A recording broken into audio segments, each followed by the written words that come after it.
to do, and I'm gonna miss you like a child misses that blanket. Gotta get a move on with my life. It's time to be a big girl now, and big girls don't cry. Don't cry, don't cry. Buenas tardes, estamos haciendo una prueba de sonido. Espero ver los comentarios por chat, a ver cómo me escuchan.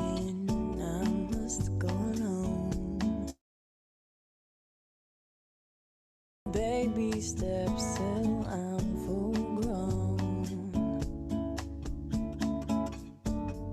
Fairy tales don't always have a happy ending, do they? And I foresee the dark ahead if I stay. I hope you know, I hope you know, it's personal, myself and I. We've got some straightening out to do, and I'm gonna miss you like a child misses that blanket. Gotta get a move on with my life. It's time to be a big girl now.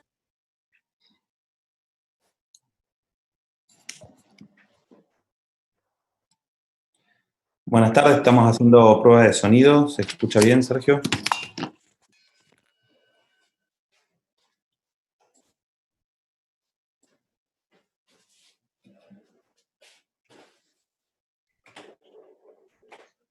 Buenas tardes, seguimos haciendo pruebas de sonido. Sergio, ¿se escucha?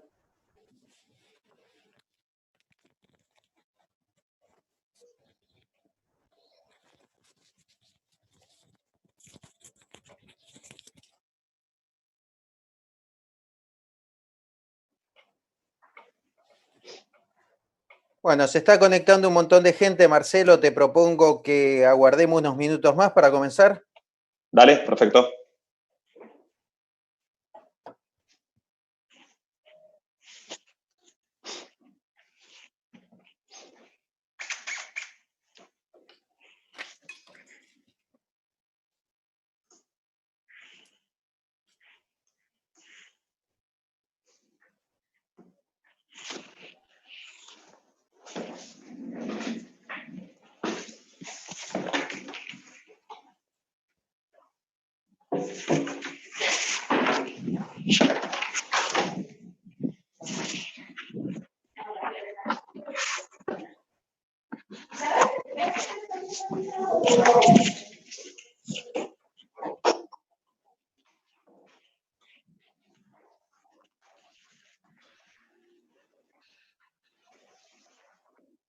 Bueno, en unos minutos más comenzaremos con la charla del día de hoy. Se está conectando un montón de gente. Hay en la sala en estos momentos 117 personas. Así que aguardamos unos minutitos más y comenzamos.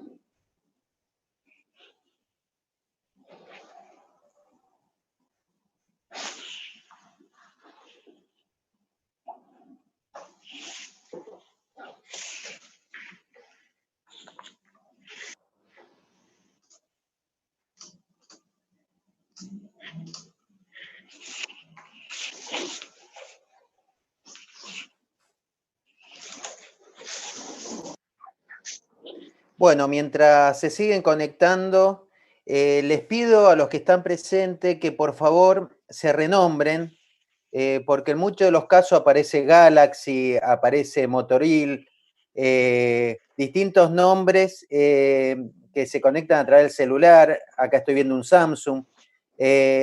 Por favor, les pido que se renombren, cosa de que se pueda hacer la emisión del certificado.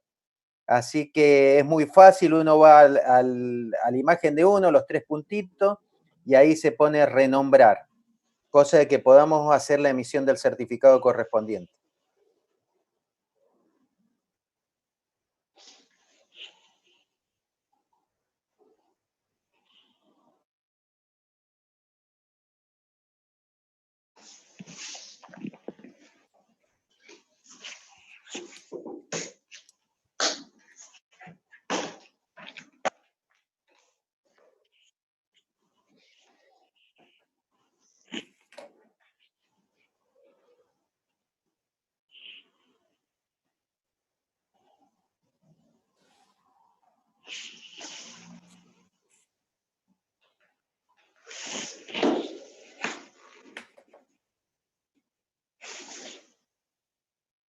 Te propongo un minuto más, Marcelo, y largamos con la presentación. Sí, me parece perfecto. Lo único aclarar que no manden por el chat nombre, apellido completo y DNI porque no lo estamos levantando del chat, lo están mandando por ahí. Ah, perfecto.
Bueno, ya estamos casi y 5. Yo te propongo que demos comienzo, si te parece. Perfecto, vamos para adelante. Bueno, buenas tardes a todos. Les damos formalmente la bienvenida. Desde ya, muchas gracias por estar presente a esta hora, 18 horas, un día laboral. Pero bueno, hemos decidido ir modificando los horarios de estas charlas que estamos impartiendo a fin de que puedan participar, porque ya hay mucha gente que se ha restablecido a sus funciones y consideramos, y de acuerdo a encuestas que hemos realizado, que es la mejor hora para realizar estas capacitaciones. Bueno, gracias por estar presente nuevamente. Algunas cuestiones básicas, les pedía que se renombren, por favor, para poderle realizar la emisión del certificado. Así que les pido, por favor, que saquen los nombres de los celulares y que se puedan renombrar. Bueno, bien, esto es una charla que nos acompaña Sebastián Bisagio, quien es el que va a levantar todas las preguntas, las cuales vamos a responder al final de la capacitación. Hoy la disertación va a estar a cargo de Marcelo Molina. Lo quiero presentar antes de presentar la empresa. Marcelo Molina, su especialidad de ingeniero mecánico, tiene muchos años, como se nota en su edad, tiene muchos años dedicado al izaje de carga, a todo lo que son equipos de izaje, y está certificado por el North American Crane Bureau en Estados Unidos como inspector, como instructor y como operador de grúas.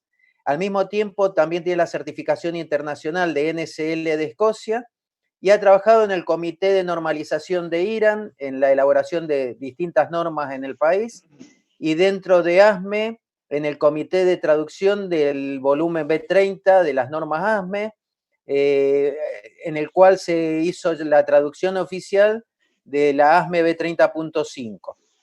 Así que Marcelo, va a llevar adelante la capacitación.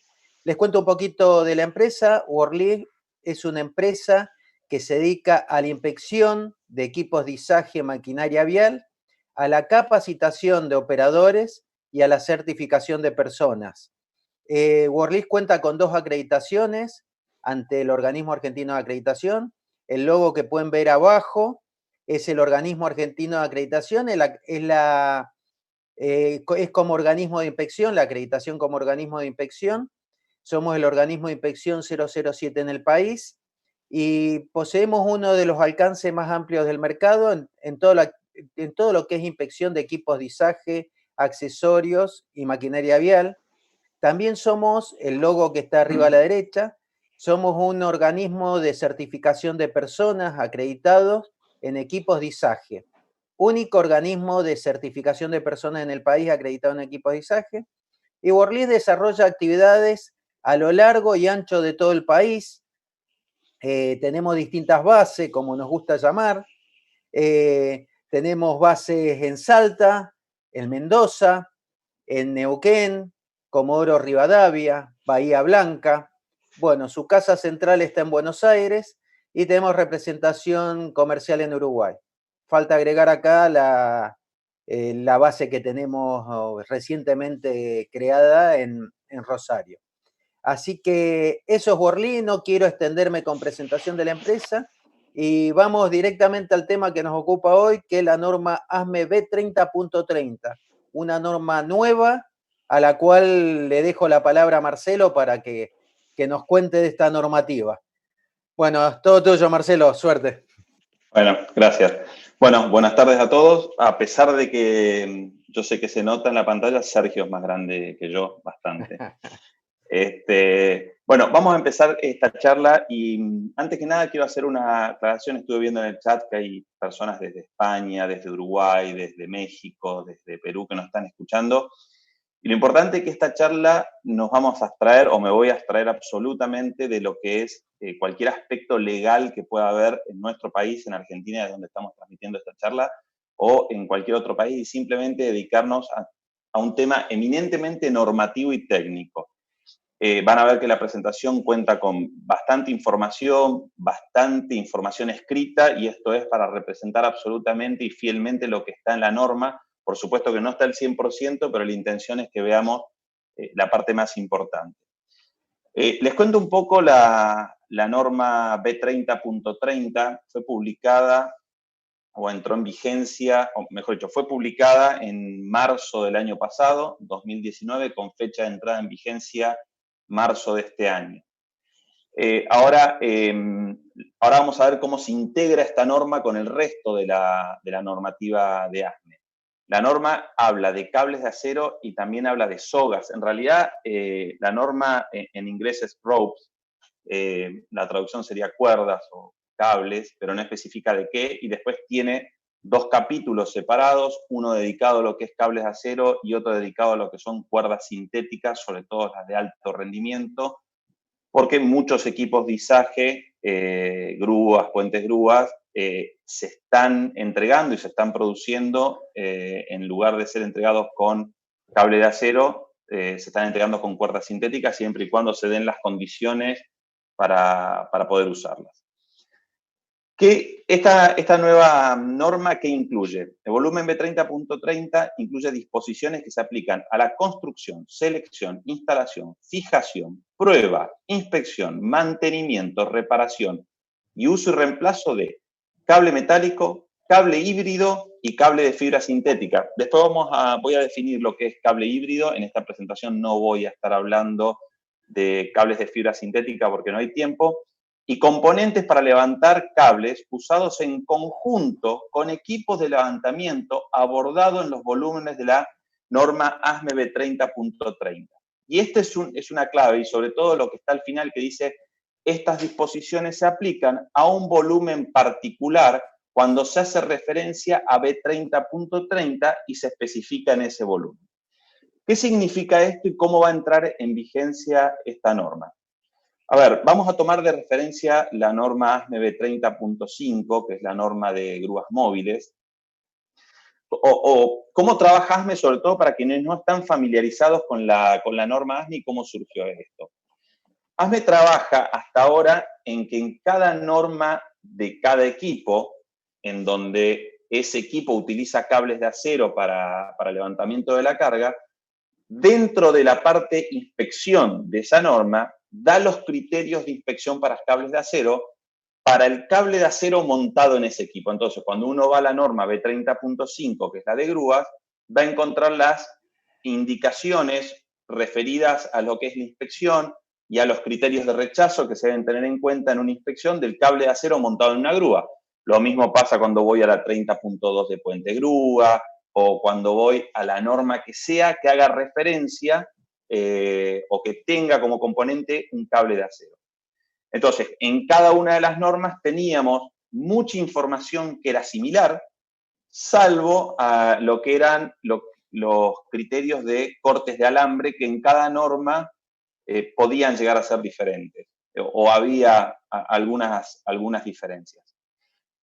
Entonces, esto fue tomado y esto se habló en uno de los comités de ASME, y el otro problema que había, o la otra discrepancia grande que había, era la norma ASME entraba en una diferencia muy grande con lo que es la norma ISO 4309, que es una norma de inspección de cables de acero, básicamente usada en Europa, relativamente poca aplicación en nuestros países, pero sí había una diferencia, porque la norma ASME es de criterio americano, la norma ISO era más criterio europeo, y la verdad que no tenían una vinculación entre una y otra muy amigable.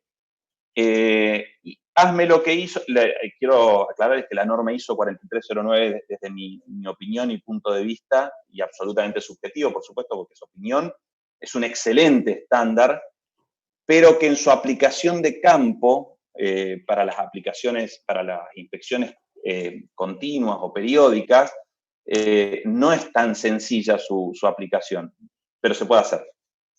Entonces, ASME lo que hizo fue el análisis de estudiar una nueva norma, publicaron la B30.30, y lo que hicieron fueron arrimarse un poco más a los criterios de la norma ISO, sin llegar a entrar a la complejidad o al detalle que está en la norma ISO. O sea que quedó en un mitad de camino. Creo que, y de nuevo, cuando digo creo es una opinión personal, es que salió un estándar bastante bueno. ¿Y cuándo va a entrar en vigencia realmente esto? Porque yo les dije que esto entraba en vigencia en marzo de este año, esto es estrictamente cierto, pero fíjense el último punto que está ahí, dice que estas disposiciones se aplican a un volumen particular cuando se hace referencia a B30.30. O sea, esta norma en sí misma, por sí sola no sirve, sino que necesita que otra norma haga referencia a ella. ¿Qué va a pasar el año que viene? El año que viene ya se votó en el comité, y el año que viene sale la nueva norma B30.5 de grúas, la versión 2021, y en la votación que se hizo, que terminó creo que hace unos 10 días, se votó la inclusión de los criterios de ASME B30.30. Entonces, el año que viene la norma de grúas, cuando llegue a la parte de cables de acero, no va a entrar en demasiados detalles, simplemente va a decir que se refiera a los criterios indicados en B30.30. Es exactamente lo mismo que hacen con el tema de ganchos. Hay una norma de ganchos que es la B30.10 y es específicamente de ganchos. Entonces, las normativas que hacen, dicen, cuando uno busca el título ganchos en la norma de grúas, simplemente la norma de grúas dice, vaya a leer lo que está en B30.10, que es la norma de ganchos. Así que esto va a entrar, si bien la norma está entró en vigencia, va a empezar a aplicarse realmente a medida que los volúmenes de ASME se vayan revisando y se vaya haciendo referencia a esta norma B30.30. Lo importante de esto es estar preparado para el momento que esto realmente entra en vigencia. Para poder hablar un poco de cables de acero, y vi que acá en la sala hay gente conocida, y está un amigo que es Carlos Kondraki, de una empresa importante, y estas cosas las conoce de memoria, pero bueno, es importante mencionar y saber cómo está formado y construido un cable de acero. Yo siempre digo que un cable de acero es una máquina compuesta por diferentes partes, y que todas esas partes tienen que trabajar en conjunto para que el cable de acero funcione. Si una parte deja de funcionar, el cable como máquina deja de servir, y tan es una máquina que necesita lubricación. Entonces, un cable de acero está compuesto por un alma, ¿sí? El alma puede ser un alma textil o un alma de acero. Esto es un esquema general de un cable de acero, por supuesto, ¿no? Porque hay algunos cables particulares. Alrededor del alma se torsiona cordones, estos que están acá, cada uno de estos se llaman cordón. El cordón puede estar torsionado a la derecha o a la izquierda. En esta imagen el cordón está torsionado a la derecha, alrededor del alma. Y cada uno de los cordones están conformados por un alambre central usualmente, y alrededor de ese alambre central se torsiona el alambre, que también pueden estar a la derecha o a la izquierda. En este caso lo que tenemos es los alambres sobre el cordón están torsionados a la izquierda y los cordones sobre el alma están torsionados a la derecha. Después vamos a entrar un poquito más en detalle en esto. ¿Cómo se designa un cable usualmente? El primer número que se entrega como dato es la cantidad de cordones. El segundo número que está es la cantidad de alambres que conforman cada cordón. Tiene que ver con una norma ASTM. Y después se indica el tipo de alma. Entonces ahí lo que tenemos es un cable 6x7 más un alma textil. Eso sería una definición. Entonces es un cable que tiene 6 cordones, que tiene 7 alambres por cordón y que tiene un alma textil. Después voy a entrar en un poquito más detalle en esto que hablé, que está torsionado a la derecha o a la izquierda, porque también lo define la norma, pero es importante entrar en algunas definiciones que ha dado esta norma y que resultan interesantes porque en ningún otro estándar de ASME estaba. Definieron primero la rotura de corona. Se define una rotura de corona, una rotura de alambres que está ubicada en el exterior del cable de acero, por encima de los puntos de contacto de alambre a alambre. Y lo importante es que la rotura de corona tiene ambos extremos del alambre a la vista. O sea, yo los veo las dos puntas del alambre. Está cortado el alambre, pero las dos puntas del alambre lo veo. De hecho, cuando flexiono el cable de acero, se levantan esas puntas de alambre. Ese tipo de rotura se llama rotura de corona. Después empezaron a dar algunas definiciones, y a mi criterio interesantes, cuando definen lo que es una deformación menor y una deformación mayor. En el estándar, o todas las normas ASME que venimos manejando hasta ahora, dicen que un cable de acero no debe presentar deformaciones. Entonces, quienes desempeñamos la tarea de inspector nos encontramos a veces con cables montados en equipos que tenían deformaciones o leves deformaciones. Si nos atábamos estrictamente a lo que dice la norma, no debe tener deformaciones, las normas de cada equipo, pero a veces hay deformaciones que son a la vista muy menores y tenía que empezar a jugar el criterio o la experiencia profesional y determinar si esa deformación afectaba o no a las operaciones. Pero era algo subjetivo y que tenía que ver con la experiencia. Por supuesto que todo tiene que ver con la experiencia. Pero acá la norma nos da una pista. Dice que una deformación, y en inglés la palabra que está en la norma es dogleg, y la traducción no es muy precisa, es una curva, es un codo, es una deformación. Y define deformación menor a una curva o deformación que no muestra asociada ninguna distorsión de cordón. Esto es importante, o sea, ningún cordón debe estar dislocado o distorsionado, y esta no se puede observar mientras la cuerda o el cable está bajo tensión. ¿Qué quiere decir? Que cuando está sin tensión yo veo que hay una deformación, esa deformación no tiene un cordón dislocado, y en el momento que le coloco carga, esa deformación yo no la puedo apreciar. Esa deformación es una deformación menor, y para el estándar B30.30 no es un criterio de rechazo. Después sí hablan de lo que es una deformación grave, que es una curva permanente, localizada, irreparable, o deformación en un cable metálico que restringe el natural ajuste de los componentes del cable durante la operación debido a la distorsión del cordón. Acá es cuando ya esa deformación yo le aplico una carga, esa deformación incluso con carga aplicada, yo la puedo ver, la puedo distinguir, y sin carga, esta deformación puede empezar a generar ciertos problemas operativos, o que el cable roce contra una polea, o que el cable no asiente bien en un tambor de arrollamiento. Entonces, independientemente de esto de menor o mayor, de menor o grave, es que empieza a generar problemas operativos. Pero ya tenemos definiciones y tenemos una pista, y esto es importante.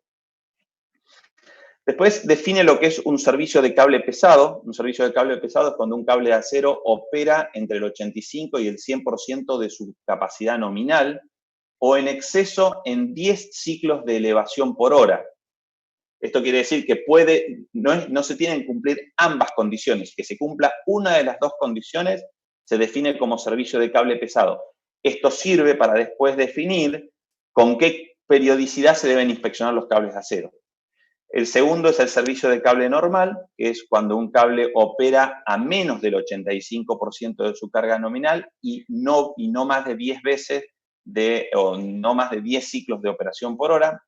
Después tenemos servicio de cable pesado, servicio de cuerda pesado, que implica un servicio normal o pesado, cualquiera de los dos anteriores, pero con funcionamiento en condiciones anormales, que puede ser alta temperatura, un ambiente corrosivo. Eso hay que ver para ese tipo de cable de acero que se considera un servicio severo. Por ejemplo, un puente grúa operando en proximidades de una cuchara de fundición en una acería o una empresa de aluminio, obviamente se considera un servicio de cuerda severo porque está en alta temperatura.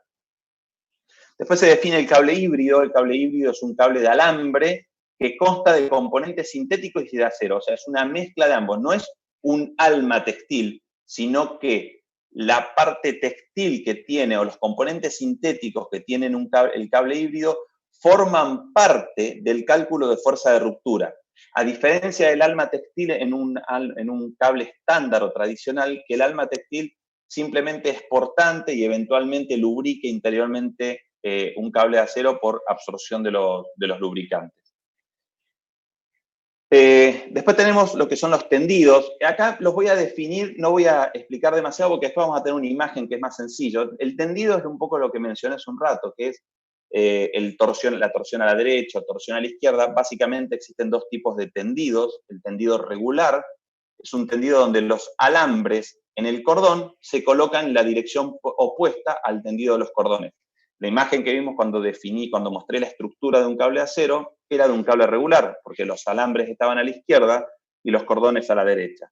Y el tendido LAN es un tendido en donde los alambres en el cordón y el cordón alrededor del alma va en la misma dirección, ¿sí? Por ejemplo, todo a la derecha o todo a la izquierda. Ahora lo vamos a ver en una imagen.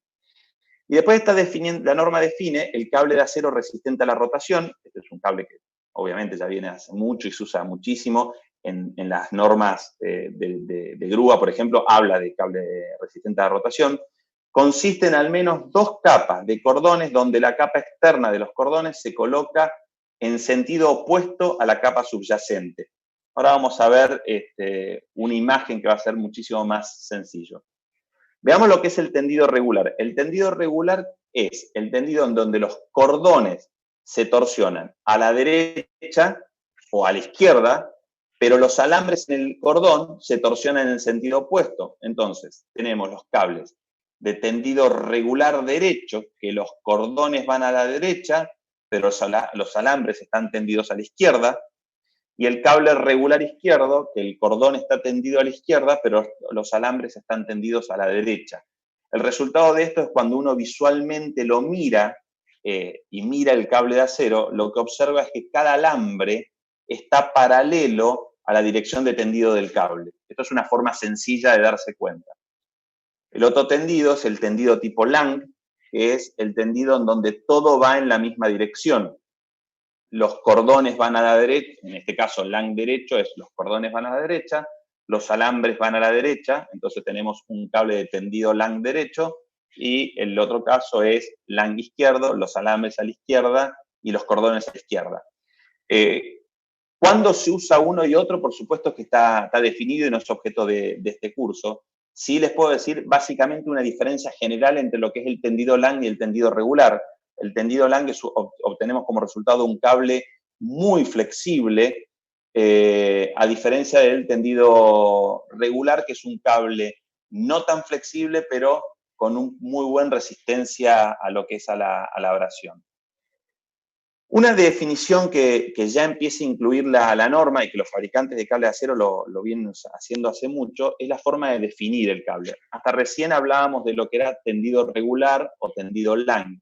Y lo van a ver en muchos certificados de cable de acero, pero ya la norma esta está haciendo referencia a que entre la información que tiene que entregar el fabricante lo haga o lo puede hacer mediante la identificación de 2 letras. Esto puede resultar confuso, es sencillo, hasta que uno lo aprende. Básicamente tenemos el tendido LAN y el tendido regular. Entonces, esto se puede identificar con 2 sencillas letras.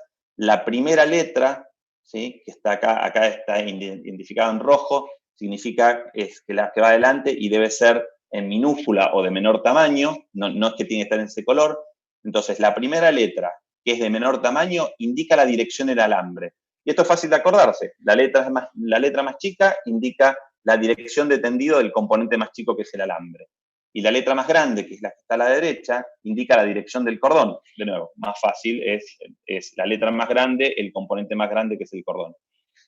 Entonces, después tenemos qué valor le damos a cada una de estas 2 letras. El valor alfabético sería S cuando hay giro a la izquierda, Z cuando hay giro a la derecha. Entonces, vamos a un ejemplo como este que está acá.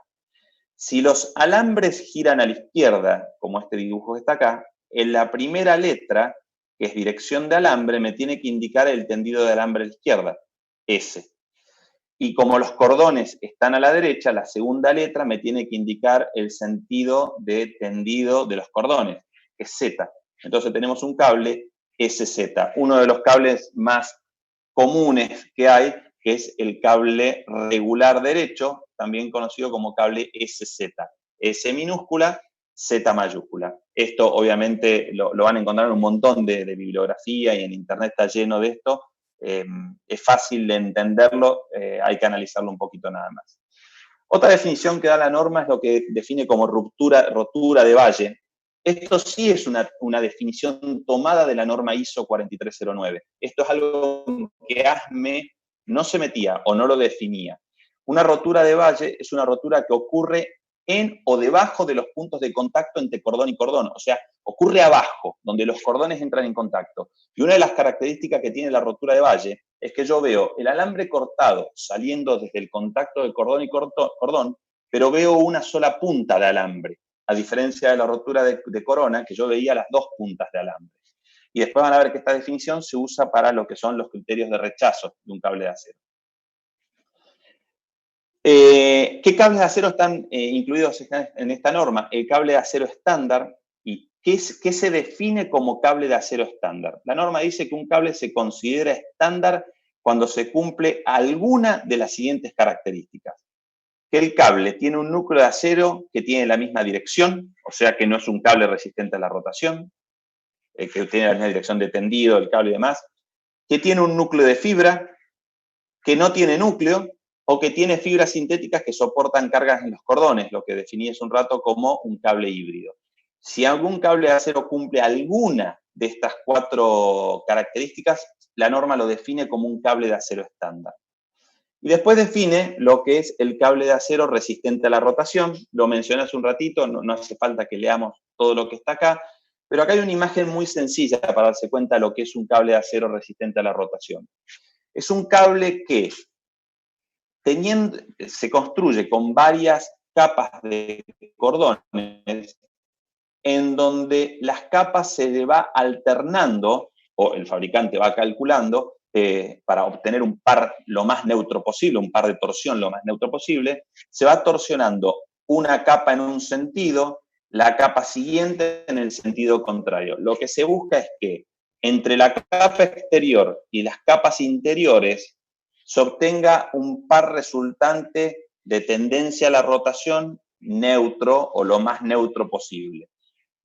Acá en esta imagen que tenemos en la derecha, tenemos que los cordones de la capa exterior están torsionados a la izquierda y las 2 capas siguientes más el cordón central están torsionados a la derecha, generan cada una de estas capas. Más allá de eso, la norma entró en una definición que es separar los cables de acero en 3 categorías. En realidad no lo hizo ASME, esto lo toma de una norma STM A1023, que separa los cables de acero en 3 categorías. Categoría 1, categoría 2, los cables de acero resistentes a la rotación. Categoría 1, 2 y 3. El cable categoría 1 es un cable construido de tal manera que muestra poca o ninguna tendencia a rotar. Si un cable de acero estándar, común, lamentablemente esto de que sea virtual no permite que mostremos muchas cosas en la mano y poder tocar, que a veces tenemos en los cursos, obviamente, pero si un cable de acero estándar yo lo coloco a tiro directo, como puede ser una eslinga, y le coloco una carga, lo que va a ocurrir es que esa carga va a comenzar a rotar. La voy a tener que retener de alguna forma para evitar que rote. Eso es un cable de acero estándar. Yo agarro un cable resistente a la rotación categoría 1, que es el cable que tiene poca o ninguna tendencia a rotar, y yo lo cuelgo a tiro directo, como ocurre en las grúas cuando se cuelga del bochín, y coloco una carga, prácticamente esa carga no tiene tendencia a rotar. Puede que haya una leve esfuerzo de rotación, pero prácticamente no tiene tendencia a la rotación. Y la otra característica que tiene un cable categoría 1 es que tiene 15 cordones exteriores. Lo que están viendo ustedes acá es un print cortado, parte de la norma ASTM 1023, en donde dice qué características tiene que tener un cable de acero resistente a la rotación. Un dato, fíjense que cuando habla del cable de acero resistente a la rotación, y en la definición yo les había dicho que el primer número que se da es la cantidad de cordones y el segundo número es la cantidad de alambres. Fíjense acá que en un cable resistente a la rotación usualmente hay muchísima más cantidad de cordones que cantidad de alambres por cordón. Y en un cable estándar esto es al revés y nos encontramos en los cables estándar cables 6x36, 6x19. Entonces, en el cable estándar esto está invertido. En el cable resistente a la rotación hay más cordones que alambres por cordón. Obviamente no vamos a entrar en detalle de lo que dice la norma STM porque tiene que ver con datos más para el fabricante. El cable de categoría 2 está construido de tal manera que tiene una resistencia significativa a la rotación, pero ya puede tener una leve tendencia a rotar y tiene al menos 10 cordones exteriores. Y el tercero, que es el cable de acero categoría 3, es un cable construido de tal manera que tiene una resistencia limitada a la rotación y no tiene más de 9 cordones exteriores. Acá lo que tenemos es un resumen. Categoría 1, entonces, baja tendencia a rotar y al menos 15 cordones exteriores. Categoría 2, significativa tendencia a rotar y al menos 10 cordones exteriores. Y categoría 3, ya lo que tiene es una resistencia limitada a la rotación y no pasa de 9 cordones en su capa exterior. ¿Y por qué ASME define los 3 tipos de categoría? Porque hay una parte que yo no sé si quedó en la presentación porque no iba a dar el tiempo. Este es un curso habitualmente lo estamos dando en 4 horas, que es cuando habla de la parte del uso de los destorcedores. Entonces, es en qué categoría de cable se pueden usar destorcedores en las grúas. Después, este estándar lo que hizo, juntó todos los factores de diseño que estaban en todas las normas ASME, los metió en una sola, que es esta, la B30.30. Entonces ya juntó el criterio de la de puente grúa, la de grúa torre, la de grúa flotante, la de grúa móvil, todo metió los factores de diseño. Respecto del mantenimiento, también habla la norma ASME, básicamente habla de que el cable tiene que mantenerse bien lubricado, que la lubricación tiene que ser parte del programa de mantenimiento y no nos olvidemos nunca esta definición, el cable de acero es una máquina que está formada por partes. Y después, en esta norma ustedes van a ver que en muchas partes, algunas la leen, que habla del fabricante del LHE. LHE es Load Handling Equipment, es el equipamiento de levantamiento de cargas, ¿sí? Pero no es ni más ni menos que el fabricante en sí mismo. Sergio, ¿vamos bien? Porque yo no veo a nadie y yo estoy hablando y no sé cómo vamos. No, perfecto, perfecto, está saliendo todo muy bien. Bueno, la gente muy interesada, ya comenzaron a hacer preguntas que las vamos a contestar al final. La verdad que sorprende la convocatoria latinoamericana que tenemos el día de hoy. Nos visita gente de Colombia, Guatemala, Perú, Uruguay, Chile. Nos visita gente de España que está muy atenta, una chica de España, y que le vamos a enviar el certificado porque pregunta cómo lo va a recibir. Y bueno, y de nuestras provincias, el país de Mendoza, y Santa Cruz, Chubut, Neuquén, Salta, Santa Fe, Tucumán, Jujuy, Río Negro, Buenos Aires, de distintas provincias, de San Luis veo que acá están dando el presente, así que impecable, impecable. Y de la República de Córdoba también, bueno. No, esa es la provincia de Córdoba. Bueno, Bien, bueno, gracias. continuamos. Bueno, San otra Juan también, definición. Sí, porque algunos se van a ofender, otra definición que está en la norma, que no está en las anteriores, es que está diciendo que si el cable permite y se evidencian zonas de daño, el cable se puede cortar en un extremo y volver a reposicionar. Este es un dato, a ver, todos que estamos en el mundo este de visaje siempre decimos, esto es algo que ya sabemos que se hace, pero una cosa es que sabemos que se hace, que habitualmente lo hacemos, y otra cosa es que esté escrito en un estándar. Esto es buenísimo que ya esté escrito en un estándar. Lo único que hay que asegurarse es que la longitud del cable de acero restante obviamente cumpla todas las condiciones de operación. Respecto de lo que es el mantenimiento, si hay una rotura de corona, y para evitar que esta rotura de corona siga causando daño, porque obviamente un cable dañado en donde hay alambres a la vista, cuando se arrolla en un tambor de arrollamiento, pasa por una polea, demás puede causar daño, la norma permite que se corten estos alambres, pero cuando uno corta este alambre, parece que el corte fuera una rotura de valle. Lo que está diciendo la norma es que si la rotura es de corona, se la debe registrar como rotura de corona, se pueden cortar los alambres, pero no registrarla en los registros de mantenimiento como una rotura de valle, y que claramente esta no es una acción de reparación, es simplemente una acción preventiva para no provocar daño. Respecto al reemplazo del cable, dice que cualquier desviación del tamaño, grado, tipo o construcción original debe ser especificada por el fabricante del cable o la persona calificada. Esto no es ninguna novedad, coincide aproximadamente con todo lo que dicen los estándares, pero después agrega un tema bastante interesante. Dice, el cable de acero de tamaño métrico no debe ser sustituido por cable del tamaño de pulgada y viceversa, sin la aprobación del fabricante del equipo, del cable o la persona calificada. Y esto sí es importante porque imagino que en la mayoría de los países que nos están escuchando debe pasar algo similar. Argentina usa el sistema métrico, pero muchos de los equipos que ingresan a la Argentina, por supuesto que vienen de países donde se usa el sistema imperial de medida. Y nos encontramos, a veces se encuentra en la situación que hay que cambiar un cable de media pulgada, y la fabricación que hay en Argentina de los fabricantes de cable de acero lo tienen especificado en milímetros. Entonces muchas veces se salta del cable de acero de media pulgada y se reemplaza por uno de 13 milímetros. Yo no estoy diciendo que eso ni que esté bien ni que esté mal. Simplemente lo que estoy diciendo es la norma dice que no se debería hacer, o si se hace tiene que ser con la indicación del fabricante. Hay algunos fabricantes que en sus manuales, yo lo puse acá, en sus especificaciones dice cómo se debe reemplazar un cable de acero, y por ejemplo, este fabricante dice que el cable, cuando uno lee las especificaciones, que el cable de media pulgada, como no existe un equivalente en el sistema métrico fabricado en 12,7 milímetros, debe ser reemplazado por un cable de 12, pero que se debe calcular cuál es su nueva resistencia a la rotura y si los coeficientes de seguridad dan. Para el cable de 3/4, fíjense que el cable de 3/4 no tenemos problema, porque tenemos una equivalencia entre 3/4 y 19 milímetros.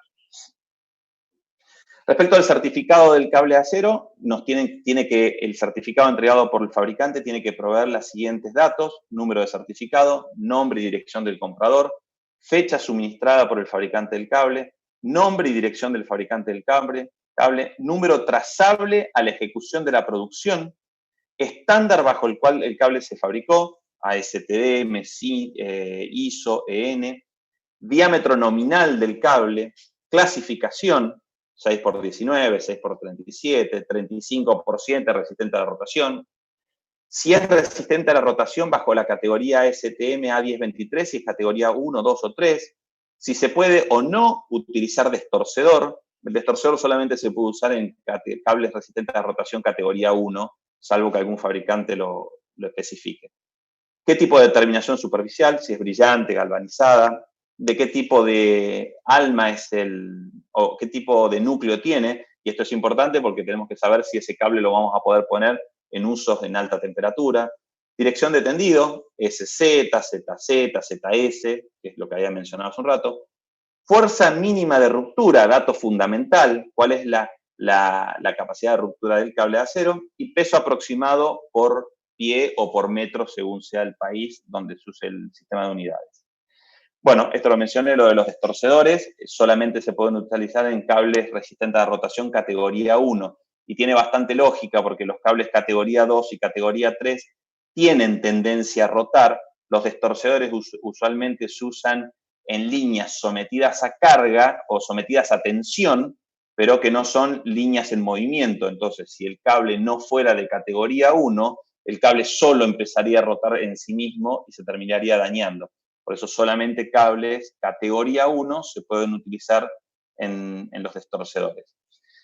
También la norma coloca en una parte como anexo cuál es el sentido de torsión que tiene que tener los cables de acero o el sentido de tendido de los cables de acero, dependiendo de la manera en que se bobina el cable de acero en el tambor. Sin entrar en mucho detalle, fíjense que lo que dice es que si yo tengo un tambor de arrollamiento que arrolla por debajo, que arrolla de izquierda a derecha, el cable que tengo que usar es un cable de torsión izquierda. Si yo tengo un tambor que el cable entra por arriba, arrolla de izquierda a derecha, el cable tengo que usar un cable de torsión derecha. Bueno, esto lo voy viendo en cada tambor de arrollamiento, qué es lo que corresponde. Esto se suele aplicar bastante en los puentes grúa. Otro dato es, esto sí coincide con la mayoría de las normas, es que cuando un cable de acero se encuentra en operación y alcanza su recorrido mínimo, máximo, como lo quieran definir, es siempre en el tambor de arrollamiento tiene que haber 2 vueltas completas de cable de acero.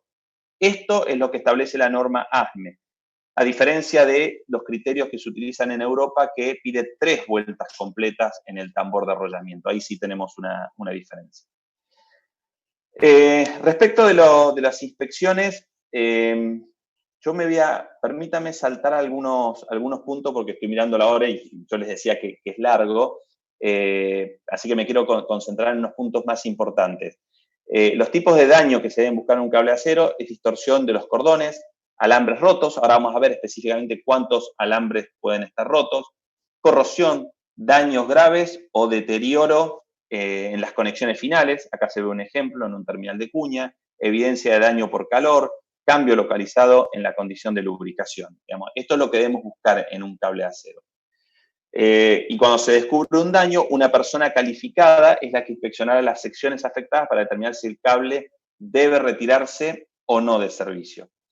Voy a saltar esto acá. Otro punto importante es, y acá sí también tenemos una diferencia con la norma ISO 4309, es que ASME específicamente dice que en las inspecciones periódicas no se debe intentar abrir el cable de acero. Y lo raro de esto es que estas imágenes que ustedes están viendo acá son exactamente las imágenes que tiene la norma ISO 4309 que dice cómo se debe abrir un cable de acero. Entonces ahí tenemos una diferencia grandísima. La norma ISO dice se puede abrir un cable de acero, por supuesto tiene que ser una persona calificada y sin dañar el cable, y ASME dice el cable de acero no se abre. Pero bueno, son datos importantes a tener en cuenta. Sí, también la norma habla de que es fundamental el tema de la inspección de los tambores de arrollamiento y de las poleas como algo que daña de manera muy importante el cable de acero. Entonces, donde se debe buscar si existen ranuras o si existen distorsión o si hay evidencias de corrugación en la polea o en el tambor. El corrugado es cuando se empieza a imprimir, a grabar sobre la polea o sobre el tambor el patrón del cable de acero, la forma del cable de acero. Entonces, eso empieza a grabar la polea y cuando ponemos otro cable de acero, lo que ocurre es que ese marcado sobre las poleas daña el cable de acero nuevo. De inspección, secciones en contacto con poleas ecualizadoras, secciones en el cable cerca de las conexiones filares, cable guiado por guiadores en los polipastos y poleas de desvío deflectores. Estos son los puntos críticos de inspección. En todos los lugares donde el cable de acero cambia de dirección, debe ser un punto crítico de inspección. Y en lo que es en los tambores de arrollamiento, en los puentes grúas, que suelen tener lo que se llama un devanador o un guiador que lo va acompañando, ese es otro lugar para prestar atención.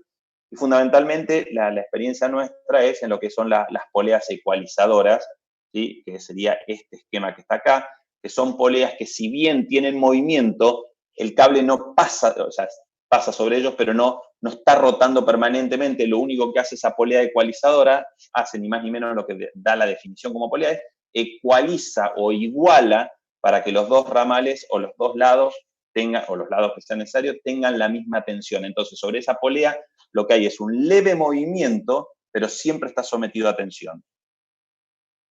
Y después la norma habla sobre frecuencias de inspección del cable de acero. Y la frecuencia de inspección de los cables de acero depende si son los cables de elevación de pluma o son los cables de elevación de carga. En el caso de las grúas móviles, por ejemplo, las grúas de celosía, el cable de elevación de pluma es este cable, para que no son especialistas en grúas, es este cable que está acá, ¿sí? Estos cables que están acá, lo que hacen es elevan la pluma, ¿sí? Pero no elevan la carga. Los cables de elevación de carga son estos que están acá, que se arrollan en otro tambor de arrollamiento. Entonces, establece un periodo de inspección para lo que son cables de elevación de pluma, que depende de la cantidad de horas de operación. Por supuesto, no hace falta que los leamos todos, sí que sepan que va variando en función a la cantidad de horas de operación de cada cable. Y después establece un criterio en función a la cantidad de horas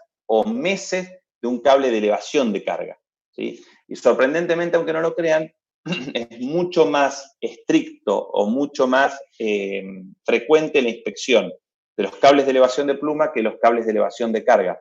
Esto tiene lógica porque siempre el cable de elevación de pluma, levante o no levante carga, está haciendo un esfuerzo que es sostener el peso propio de la pluma, adicionalmente después el peso de la carga. Respecto de los criterios que utiliza ASME o que guía ASME para lo que es la aceptación o rechazo del cable de acero, mantiene el criterio de que si un cable presenta una disminución del diámetro nominal de 5% o más, el cable se retire de servicio. Si hay una distorsión en la estructura del cable, o sea que vemos una torsión en donde vemos dislocación de los cordones, también el cable se retira de servicio. Si se observa corrosión, este es un tema que sí ya a veces requiere un poquito más de ojo, de entrenamiento. Si la corrosión es localizada y se limpia y no hay evidencia de daño superficial sobre los alambres, puede seguir, pero si un cable de acero presenta corrosión profunda, que es que incluso lo flexiono y se observa que cae óxido desde adentro, ese cable hay que retirarlo de servicio. Sergio, te pido favor, hay alguien que tiene un micrófono abierto, a ver si lo podemos silenciar. Después dale, gracias. Hay otra definición que es ondulación. Esto no estaba en ninguna otra norma y está buenísimo porque nos empieza a dar herramientas a quienes hacemos inspección, al que necesita hacer inspección. Define lo que se llama algo que ocurre mucho en los cables de acero, que es el efecto sacacorchos o esta ondulación que se presenta en los cables de acero, que hasta ahora nosotros no contábamos con una herramienta precisa de medición o un criterio preciso de medición. Bueno, ya esto no hay duda, el criterio es cuando la diferencia entre el diámetro del cable de acero y la amplitud de la ondulación, ¿sí?, es más del 10% del diámetro del cable de acero. En ese caso, el cable tiene que ser retirado de servicio. Daño por calor, por supuesto que puede ser por un rayo o puede ser por una línea eléctrica, en contacto con una línea eléctrica. Hay una definición que usan que se llama cordón alto, cordón bajo, que es cuando a veces un cordón solo, sobre todo esto se nota más en los cables resistentes a la rotación, se nota que un cordón tiende a aflojarse un poco más y lo empezamos a ver como elevado a ese cordón a lo largo de todo el cable de acero. Dice que cuando ese cordón está elevado o está metido, porque también puede ser que se haya tensionado más, por debajo de la mitad del cordón siguiente, el cable tiene que ser sacado del servicio también. Y bueno, inspeccionar, por supuesto, las terminaciones finales. El estado es crítico, ya sean terminales de cuña o terminales de vaciado, es fundamental. Y acá el cambio más grande que introdujo ASME tiene que ver con los alambres rotos. El criterio era, en cada norma se establecía un criterio de aceptación y rechazo de la norma y no se analizaba mucho qué tipo de cable de acero. Lo único que hacía era cable de acero estándar y cable de acero resistente a la rotación. Nada más. Por ejemplo, para la norma ASME B30.5 hablaba del cable estándar y cable resistente a la rotación. No importaba si el cable estándar era un cable 6x19, un cable 6x36, no le interesaba a ese estándar. A este sí. Acá ya eso importa. Y en la norma vigente, en la 35 que digo que está vigente, la inspección es en función del paso del cable de acero, que es una vuelta completa de un cordón, y en este caso la inspección es por cada 6 o 30 diámetros de cable de acero. Esto sí coincide con la norma ISO 4309. Entonces, vamos a un ejemplo de cómo se lee esta tabla que está acá, que obviamente es imposible hoy aprendérsela de memoria. Primero tenemos tipos de cable en la columna de la izquierda. Y arriba tenemos el número de alambres rotos, visibles por supuesto. Y después están separados en 3 columnas. A lo largo de 6 diámetros, nominales, a lo largo de 30 veces los diámetros nominales, o en la terminación, en los terminales finales. Y cada uno de estos, a su vez, están divididos. En el caso de 6 veces el diámetro nominal, dice cuántos alambres pueden estar cortados en un cordón y cuántos alambres pueden estar cortados en todos los cordones a lo largo de 6 diámetros. Después, en los 30 diámetros, habla sobre todos los cordones y en los 30 diámetros cuántas roturas de valle puede haber. Entonces, vamos a ir a un ejemplo. Supongamos que estamos con un cable 6x36, tercer reglón de acá, 6x36. Entonces dice que a lo largo de 6 diámetros, yo puedo, el cable puede tener hasta un máximo de 5 alambres rotos en el mismo cordón. Si tiene más, hay que sacarlo. ¿Sí? O sea, en el mismo cordón que está haciendo una hélice alrededor de los 6 diámetros, yo puedo encontrar hasta 5 alambres rotos. Pero no puede haber más de 10 alambres rotos en la sumatoria de todos los cordones. Entonces, a mí me gusta esto ponerlo en ejemplo. Supongamos que vamos a inspeccionar un cable de acero 6x36 con esta norma. Yo tengo 4 alambres rotos en un cordón. Tengo 2 alambres rotos en otro, ya son 6. Tengo 2 alambres rotos en otro, ya voy 8. El cable de acero sirve. Si yo voy a inspeccionar este cable de nuevo y me encuentro que tengo 6 alambres rotos en un solo cordón, en el mismo a lo largo de 6 diámetros, como este criterio de acá ya se superó, ese cable debo retirarlo de servicio. Entonces, fíjense como en el ejemplo anterior, con 8 alambres rotos, el cable podía seguir operando y con 6 alambres rotos, pero en el mismo cordón, en el segundo ejemplo que di, el cable no puede seguir operando. Pero no basta la inspección en 6 diámetros, aparte el cable debe estar inspeccionándose en 30 diámetros, y en 30 diámetros yo inspecciono sobre todos los cordones, y vamos de nuevo al ejemplo del cable 6x36, fíjense que puede tener 20 alambres cortados a lo largo de 30 diámetros, y roturas de valle, no más de 2 roturas de valle. Ese es el límite. Obviamente que para cada uno de estos, ustedes pueden ver la tabla, vamos a encontrar criterios diferentes. Lo que son terminaciones es siempre, sobre el final de las terminaciones, 2 alambres cortados. Cambia respecto del criterio que está vigente, que coloca como límite 1. Pero lo interesante de esta norma es, sin llegar a la 4309, en donde se analiza la estructura del cable acero, o la conformación del cordón, mejor dicho, del cable acero, esta norma ha quedado en un camino intermedio. Pero definitivamente va a cambiar los criterios de inspección de cables de acero, va a cambiar los criterios que hay en cada una de las normas, y esto es algo que tenemos que ir preparándonos porque se viene en la aplicación de cada una de las normas. Bueno, vine rapidísimo, la verdad es que sentí que hablé rapidísimo, no sé si se entendió, hubo temas que me hubiera gustado profundizarlos. Estoy poniendo en pantalla el próximo curso que vamos a estar dando. Este sí, no es gratuito, este es arancelado, así que el que quiera inscribirse está acá. Y bueno, Sebastián, sé que estás ahí en línea, porque escuché tu ruido. Así que vamos con las preguntas. ¿Qué tal? Buenas tardes, perdone por el ruido. No pasa nada. La primera pregunta es de Horacio Casanova, que consultó cuál es la cantidad de horas de uso para inspección de cables en grúas de arreo libre. No está definida como arreo libre, sino que yo lo salteé rápido, lo voy a buscar. Define la cantidad de horas de inspección de un cable de acero en función de si el servicio del cable es normal, pesado o severo. Recordemos, operación de cable normal es cables por debajo del 85% de su capacidad nominal y no más de 10 ciclos de operación por hora. Entonces ahí dice que el cable debe inspeccionarse cada 12 meses o 2.000 horas de operación. Servicio de cable pesado era un cable que estaba entre 85% y 100% de la capacidad nominal y más de 10 ciclos de operación por hora, o más de 10 ciclos de operación por hora, perdón, una de las dos condiciones, 6 meses o 1.000 horas. Y servicio de cable pesado es un cable normal, servicio de cable severo es un cable normal o pesado en condiciones extremas, y ahí se hace cada 3 meses o 500 horas. Perfecto, seguimos con José Manuel Villegas, que pidió si podían definirle qué es un paso.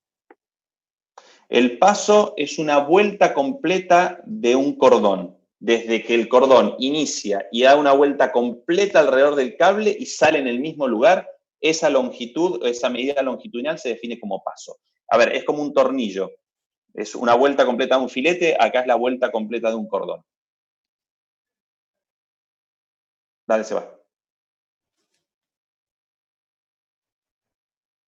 Sebastián.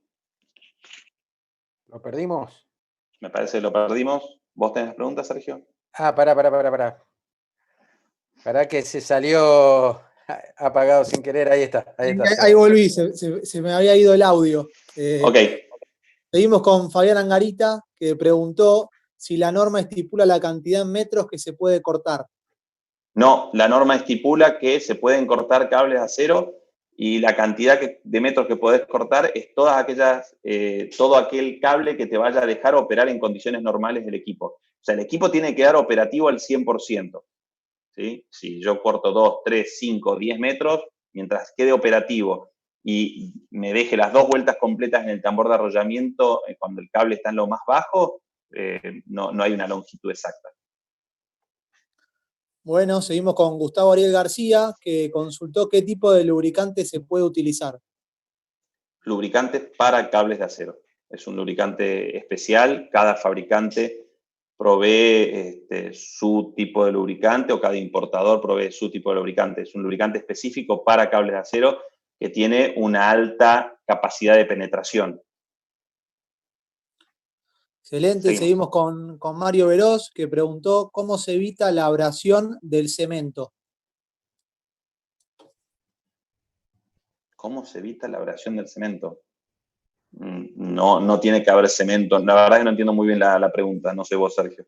No, la estuve leyendo y no entiendo. La verdad no lo entiendo. Vamos a la otra. Bueno, seguimos entonces con Nelson Silva, que hizo 2 consultas. La primera, si es solo visual la inspección del cable para determinar su deformación. Es solo visual. No, hay control dimensional también, que lo mencioné hace un ratito, que dependiendo de las condiciones de efecto sacacorcho, cable alto, cable bajo, o el diámetro que se mide, que no debe exceder el 5%, o cuando excede el 5%, mejor dicho. Bueno, y la otra consulta que nos hizo fue cuál debería ser un plan de mantenimiento preventivo que incluya la inspección, lubricación y reparación. El que establece la norma en función del tipo de servicio de cable que tiene, que es el que estoy mencionando acá, el que está en la pantalla ahora. Seguimos. Buenísimo, seguimos con Diego, que preguntó cuál sería la persona calificada. ¿Un ingeniero?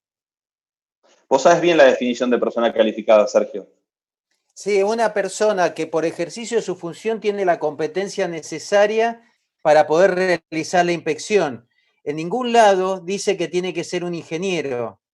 Lo que pasa que también hay una ley de incumbencias profesionales, que, por ejemplo, un ingeniero mecánico, un electromecánico, tienen la incumbencia para realizarlo.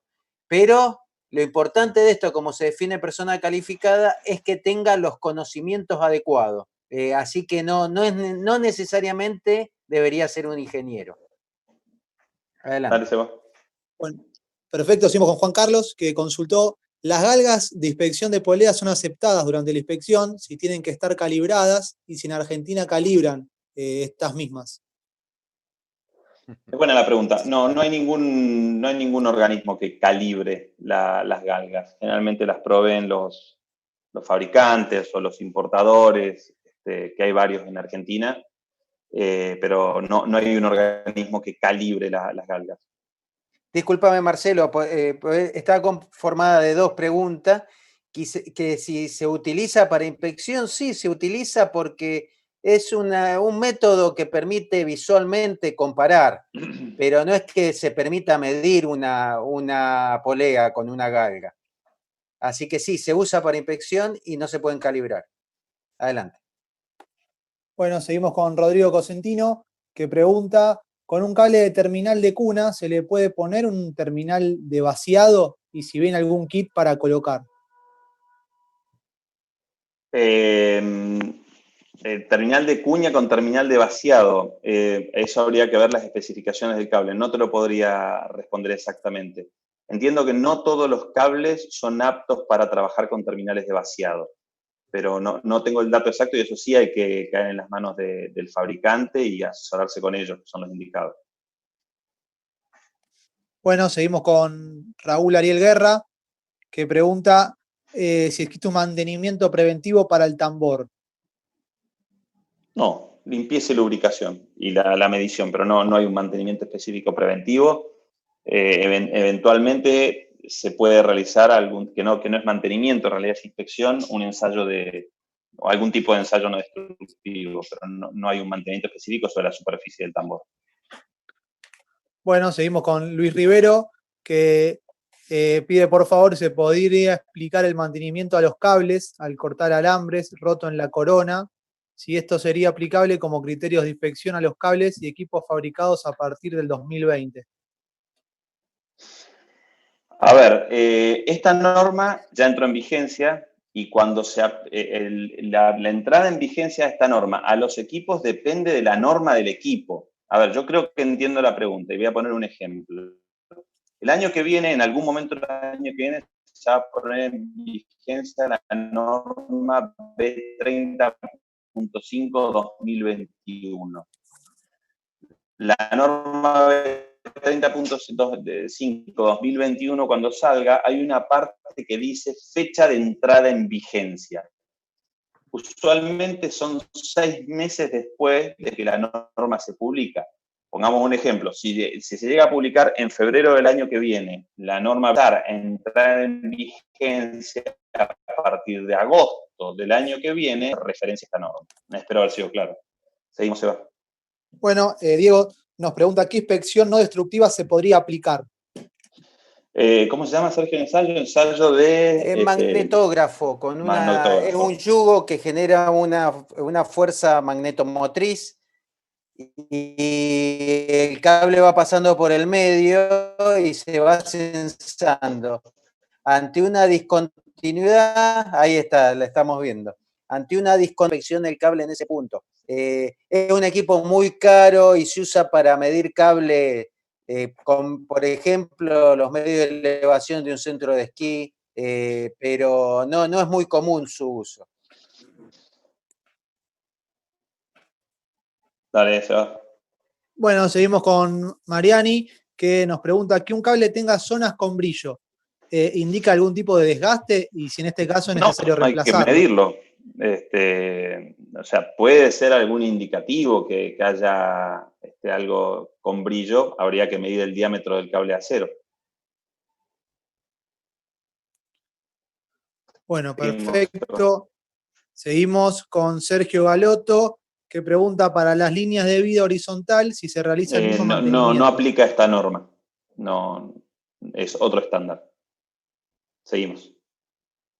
Bueno, seguimos con Fabián Herrera, que nos consulta si hay alguna planilla específica para hacer dichos controles, o con el control de la grúa ya viene la inspección de los cables y con eso ya alcanzaría. Cuando se hace la inspección de la grúa, si la hace un organismo acreditado o una persona calificada, tiene que realizar la inspección del cable de acero de acuerdo a los requerimientos que están en la norma de aplicación es específica.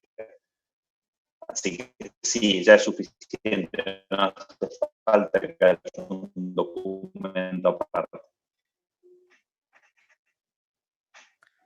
Bueno, seguimos con Lucas Río. El cable ASME B mencionados en ASME B30.9. Es probable, no lo sabemos, todavía no entró a comité la norma B30.9. Lo más probable es que sí, la intención de ASME es hacer referencia en todo lo que sea cables de acero a esta norma.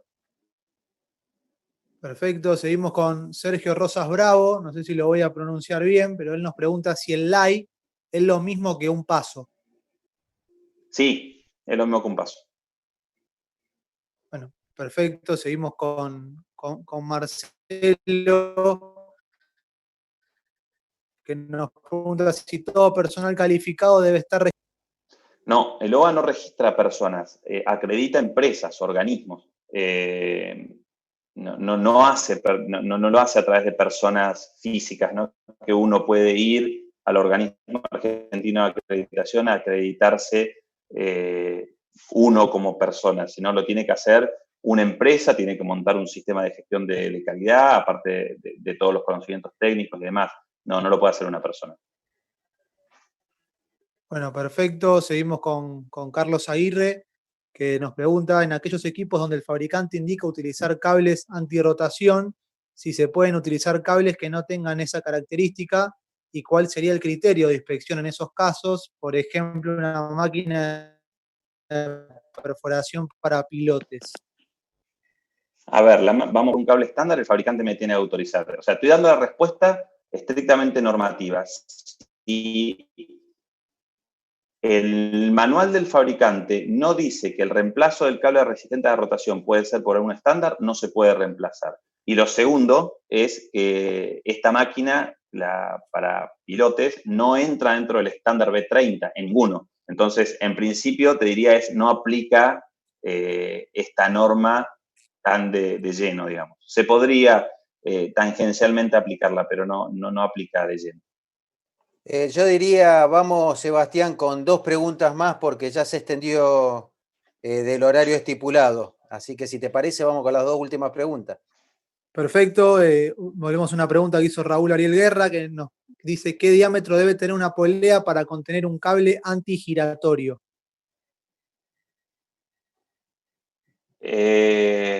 A ver, no, habría que entrar a la norma, a la 30.5. Yo no me acuerdo la relación D sobre D, que es el diámetro de polea respecto al diámetro de cable de acero, de cuántas veces. Creo que era de 30 veces el diámetro. Depende de qué polea sea. Es 1.25, 1.30, 1.20, pero depende de qué tipo de polea. Si es la polea de una pasteca, si es la polea de un cabezal de la grúa, si es el tambor. Es decir, que eso lo define perfectamente la norma. Adelante. Bueno, vamos con la última pregunta que nos hizo Nelson Silva. Si esta norma también aplica para inspeccionar el cable del malacate en una torre de perforación.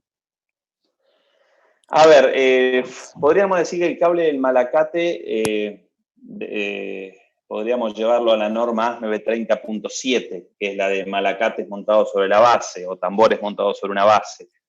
Hay que esperar a que salga la publicación de la nueva B30.7, pero sí, estimo que cuando salga van a hacer referencia a esta norma también. Bien, bueno, por mi parte, Marcelo, muchísimas gracias a todos. Sí. Sí, perfecto, vamos por finalizado y bueno, todo tuyo para el cierre entonces. Bueno, muchísimas gracias a todos por la participación, gracias por las preguntas, gracias realmente a todos los que están presentes, los invitamos a seguirnos en nuestras redes, en Instagram, en Facebook, en LinkedIn, se van a enterar de todos los cursos que vamos dando, nuestras actividades. Y bueno, y contarles que WorldLive se encuentra en plena operación más allá de la situación, tomando todas las medidas de precaución y de seguridad y de cuidado adecuados, pero nos encontramos trabajando en todas nuestras bases del país. Así que bueno, para que quienes quieran contar con nosotros, estamos disponibles para trabajar. Muchísimas gracias y bueno, esperemos que esto termine pronto. Gracias a todos. Buenas noches, hasta luego. Buenas noches.